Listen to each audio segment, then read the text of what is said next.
Hi guys, welcome to Cricket Venkatesh. Match number 49లో Chennai Super Kings will take on Punjab Kings. Match వేదిక చెన్నైలోని Chepauk stadium. It is now or never for Chennai Super Kings. ఎందుకంటే ఈ match గెలిస్తేనే వాళ్ళు నిలుస్తారు competition. In fact ఈ మ్యాచ్ గెలవక ముందే వాళ్ళ ఛాన్సెస్ ఆల్మోస్ట్ నెక్స్ట్ నిల్గానే అయిపోయినాయి. ఎందుకంటే 9 మ్యాచెస్లో 7 ఓడిపోయారు, 2 మాత్రమే గెలిచారు. So at the most they can get 14 points. 14 పాయింట్స్తో వెళ్తారు.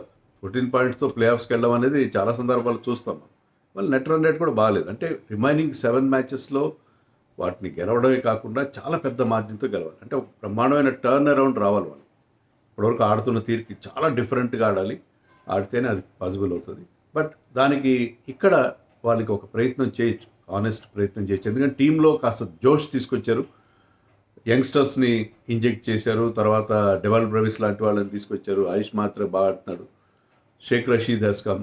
సో టీంలో కొన్ని మార్పులు, కొంతమంది యంగ్స్టర్స్ని తీసుకురావడంతో కొంత చేంజ్ కనిపించింది. దాని నుంచి ఏమన్నా ఒక్కసారి మారుతుందా, దశ తిరుగుతుందా చెన్నైకి? సో అప్పటికి ఆ హోప్ ఉంటుంది. కానీ ఈ మ్యాచ్ ఓడిపోతే మాత్రం 12 పాయింట్లతో దే కెనాట్ క్వాలిఫై. 12 పాయింట్తో క్వాలిఫై పరిస్థితి ఉండదు. So they will be virtually out of the reckoning. కాబట్టి I think it is a must win for Chennai Super Kings. Match వాళ్ళ కంచుకోట లాంటి చెన్నైలో జరుగుతుంది. కానీ చెన్నై ఆ కంచుకోట అనే ఆ ట్యాగ్ని వాళ్ళు ఇంకా నిలుపుకున్నారా ఈ సీజన్లో? లేదు కదా. అక్కడ ఎప్పుడు గెలవని, చపాక్లో ఎప్పుడు గెలవని ఎస్ఆర్హెచ్ లాస్ట్ మ్యాచ్లో గెలిచారు. దశాబ్ద కాలం పైగా అక్కడ గెలవని ఆర్సీబీ కానీ ఢిల్లీ క్యాపిటల్స్ కానీ అక్కడ గెలిచేశారు. సో వాళ్ళ కంచుకోట బద్దలైపోయి ఇంతకుముందంత స్ట్రాంగ్గా లేదు. అది ధోని లాస్ట్ టైం కూడా చెప్పాడు, 2010లో గ్రౌండ్ రీలైజ్ చేసిన తర్వాత మాకు అంత అడ్వాంటేజ్ లేదు అక్కడ. గ్రౌండ్స్మెన్ చాలా ప్రయత్నం చేస్తున్నారు, they trying their level best. అయినా కూడా మళ్ళీ మాకు అనుకూలమైన పిచ్ రావట్లేదు అక్కడ అన్నట్టుగా అతను చెప్పడం జరిగింది. బట్ తర్వాత కూడా 2010 తర్వాత కూడా చాలా సందర్భాల్లో వాళ్ళకి అక్కడ మంచి విజయాలు, ఎప్పుడు ఏ టీంకి లేనంత హయ్యెస్ట్ విన్నింగ్ పర్సంటేజ్ వాళ్ళకి ఉంది. కానీ ఈ సీజన్లో ఇంట బయట 2 చోట్ల ఓడిపోతున్నారు. ప్లస్ ముఖ్యంగా చెన్నై ఫస్ట్ మ్యాచ్ గెలిచారు, అక్కడ ఫస్ట్ మ్యాచ్ ముంబై మీద గెలిచారు. తర్వాత they were not able to win at home. So వాళ్ళకి ఆ హోమ్ విన్స్ రావట్లేదు. సో అది వాళ్ళకి పెద్ద ప్రాబ్లం. అండ్ ఈ పంజాబ్ టీం ప్రత్యేకత ఏంటంటే లాస్ట్ 6 మీటింగ్స్లో చెన్నైతో సిఎస్కేతో లాస్ట్ 6 మీటింగ్స్లో వాళ్ళు 5 గెలిచారు. పర్టికులర్లీ చపాక్ స్టేడియంలో 2023లో 2024లో పంజాబ్ గెలిచింది. ఒక ఇన్ప్రెగ్నబుల్ ఫోర్ట్రెస్గా ఉన్న అప్పట్లో చపాక్ స్టేడియం చెన్నైలో పంజాబ్ కింగ్స్ లాస్ట్ 2 టైమ్స్ గెలిచారు. So hat trick of wins at చపాక్కి వాళ్ళు సిద్ధంగా ఉన్నారు. సో ఏ రకంగా చూసినా సిఎస్కేకి పరిస్థితులు అనుకూలంగా లేవు. బట్ స్టిల్ లాస్ట్ మ్యాచ్లో చూసాం మనం, స్టార్టింగ్లో మాత్రే ఒక క్విక్ ఫైర్ 30 చేశాడు. తర్వాత ఒక 40 from Dewald Brevis, the newcomer. So వాళ్ళ రాకతో కొంత జోష్, కొంత అగ్రెషన్ అనేది రావడం చూసాం మనం. అంతేకాకుండా ఈవెన్ రషీద్ ఫస్ట్ మ్యాచ్ బాగా ఆడాడు, సెకండ్ మ్యాచ్ కూడా పర్లేదు. సో రషీద్ వీళ్ళందరూ ఈ కొత్త కుర్రాలు రావడంతో బ్యాటింగ్లో కొంత మార్పు వచ్చింది. శామ్ కరన్ కూడా లాస్ట్ టైం నెంబర్ 3లో ఆడించారు, నాట్ క్లిక్. బట్ ఆ నెంబర్ 3లో అతనికి ఒక లైసెన్స్ ఇచ్చి గో ఫర్ యువర్ షాట్స్ అని పంపించినట్టుగా ఉన్నారు. అతను కూడా మరి ఈసారి కూడా నెంబర్ 3లో ఆడొచ్చు. ఆడి అతను బహుశా ఒక డిఫరెంట్ స్టైల్లో ఒక అగ్రెసివ్ ఇంటెంట్తో ఆడే అవకాశం మనకు కనిపిస్తుంది. ఎందుకంటే మారిపోయిన పరిస్థితుల్లో చెన్నైలో కూడా మనకి రీజనబుల్ స్కోర్స్ వస్తున్నాయి. కాబట్టి అగ్రెసివ్గా ఆడడం అనేది గతంలో లాగా కాకుండా అగ్రెసివ్గా ఆడడం అనేది చాలా అవసరం చెన్నై టీంలో. గమ్మత్ ఏంటంటే వాళ్ళు పవర్ ప్లేలో I think they hit 5 or 6 sixers అంతే ఈ సీజన్ మొత్తంలో. దాంట్లో 2 మాత్రమే కొట్టాడు కొత్తగా వచ్చిన కుర్రాడు. సో పవర్ ప్లేలో వాళ్ళు అగ్రెసివ్గా ఆడట్లేదు. అది మారుస్తారు ఈసారి. రషీద్ అండ్ మాత్రే, అలాగే బ్రవీస్, శామ్ కరన్ లాంటి వాళ్ళు మిడిల్ ఆర్డర్లో కొంచెం అగ్రెషన్ తీసుకొస్తారు. శివం దూబే క్లిక్ అవుతాడు. శివం దూబే కూడా is having a very very quiet and ordinary season. అలాగే దీపక్ హూడా, విజయ్ శంకర్ ఎవరిని ట్రై చేసినా, ఇంకా రాహుల్ త్రిపాఠి గురించి కూడా చెప్పుకున్నాం మనం. రాహుల్ త్రిపాఠిని ఓపెనర్గా పంపడం కోసం వాళ్ళ కెప్టెన్ ఋతురాజ్ని నెంబర్ 3కి నెట్టారు. అయినా కూడా అతను కూడా క్లిక్ కాలేదు. సో చాలా వాళ్ళు లాస్ట్ ఆక్షన్లో తీసుకున్న వాళ్ళు చాలామంది ఫెయిల్ అయ్యారు. ఫ్లెమింగ్ కూడా అదే చెప్పాడు, ఆక్షన్లో మా పర్ఫార్మెన్స్ సరిగ్గా లేదని చెప్పి. సో ఓవరాల్గా వాళ్ళకి ఏది కలిసి రావట్లేదు. ముఖ్యంగా Matheesha Pathirana bowling has been good.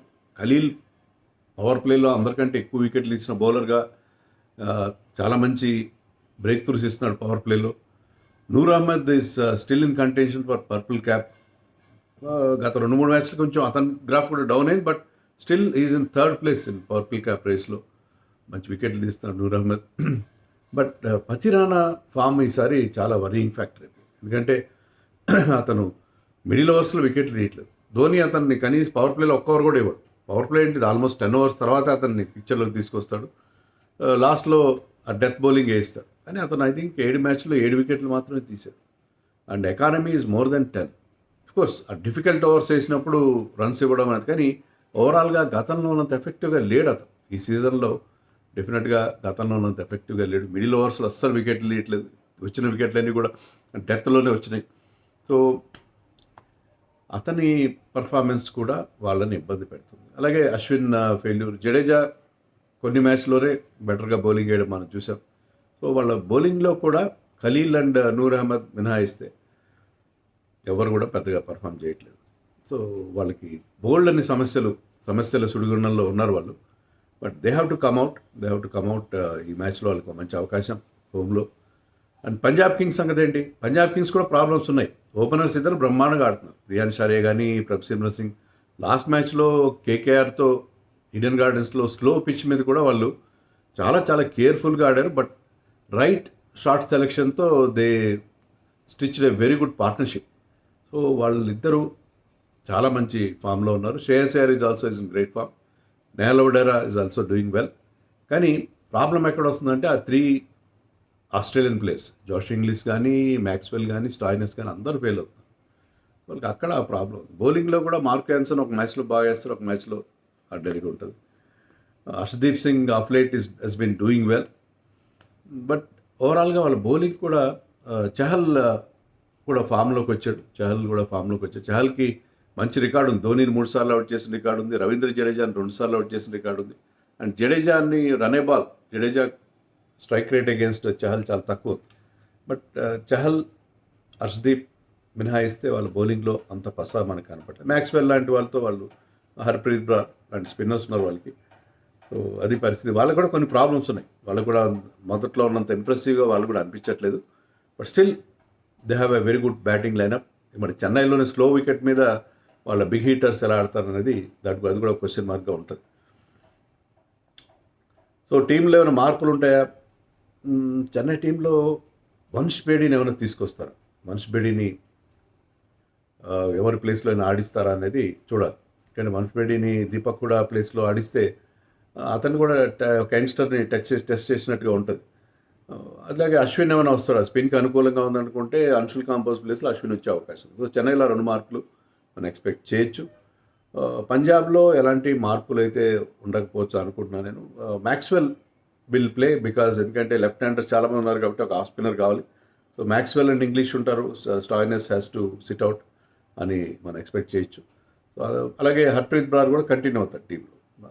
మరి లాస్ట్ మ్యాచ్లో జేవియర్ బాట్లెట్ ప్లేస్లో అజ్మతుల్లా ఒమర్జే అని వాడు ఆడించారు.